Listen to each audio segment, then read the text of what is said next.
రోజు list announce చేస్తాను అన్నారు కదా, చూద్దాం ఆ లిస్టులో ఎవరెవరో ఆ అదృష్టవంతులు ఎవరో అని చూస్తే అందులో ఒక అదృష్టవంతుడు నేను. ఈ రాష్ట్రంలో చాలామంది ఇప్పుడు ఎమ్మెల్యే క్యాండిడేట్లుగా ప్రకటింపబడి ఉండొచ్చు. అందరి పరిస్థితి వేరు, మా పరిస్థితి వేరు. చంద్రబాబు నాయుడు గారి దగ్గర మేము వెళ్ళినప్పుడు గతం నుంచి చెప్పుకుంటూనే వస్తున్నాను, సార్ నాకు ఇలాగా పలానా మండల ప్రెసిడెంట్ కావాలండి, ఓ సర్పంచ్గా నాకు అవకాశం ఇవ్వండి అని కూడా అడగలేదు నేను. అడగకుండా కేవలం పార్టీ తరఫున తెలుగుదేశం వైపు పనిచేస్తేనే మనం జగన్మోహన్ రెడ్డిని ఓడించగలం, జగన్ రెడ్డి ఓడిపోతేనే ఈ రాష్ట్రంలో బడుగు బలహీన వర్గాలు బాగుపడతాయి, ఈ రాష్ట్రం అభివృద్ధి చెందుతుందని ఒకే ఒక లక్ష్యంతో ఏమీ ఆశించకుండా నా పార్టీలోకి వెళ్ళాం.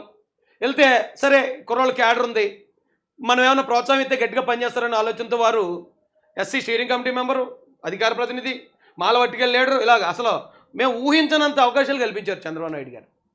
దాంతోపాటు ఒక ఎమ్మెల్యేగా అవకాశం ఇవ్వటం ఏంటండి?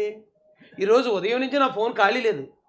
పెద్ద పెద్దోళ్ళు, పెద్ద పెద్ద అధికారులు, పెద్ద పెద్ద నాయకులు, పెద్ద పెద్ద కుటుంబ బ్యాక్గ్రౌండ్లు కలిగిన వాళ్ళు, వాళ్ళందరూ ఫోన్లు చేసి థ్యాంక్ చెప్తూ ఉంటే ఈ చంద్రబాబు నాయుడు గారని పెద్ద ఆయనకి దండం పెట్టకుండా ఉండలేకపోతున్నానండి నేను.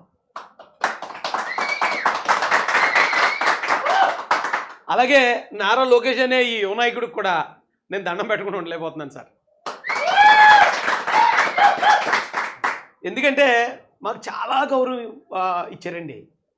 ఎంత గౌరవం పొందే అవకాశం వీళ్ళిద్దరు ఇచ్చారు మాకు. నిజానికి మామూలుగానే మేము ఎవరైనా చిన్న సాయం చేస్తేనే రుణపడిపోయి ఉండిపోతాం. అలాంటిది ఇది నాకొక్కడికే ఇచ్చిన గౌరవం కాదండి. రాజేష్ మహాసేన వెనకాతల కొన్ని వేల మంది ఒక బడుగు బలహీన వర్గాల వ్యవస్థ ఉంది. ఇతనికి మనం అవకాశం ఇవ్వడం ద్వారా ఆ వర్గాలను మనం గుర్తించినట్టు అవుద్దని నా జాతికి ఇచ్చిన గౌరవంగా నేను భావిస్తున్నాను సార్. నిజంగా మేము రుణపడిపోయామండి చంద్రబాబు నాయుడు గారికి, లోకేష్ గారికి. ఎందుకంటే వారు ఎంత గుర్తించకపోయినా మేము పనిచేస్తామండి, పార్టీ కోసం ఇదే పనిచేస్తాం, రాష్ట్రం అంతా తిరుగుతాం, అన్నీ చేసి ఉండేవాళ్ళం.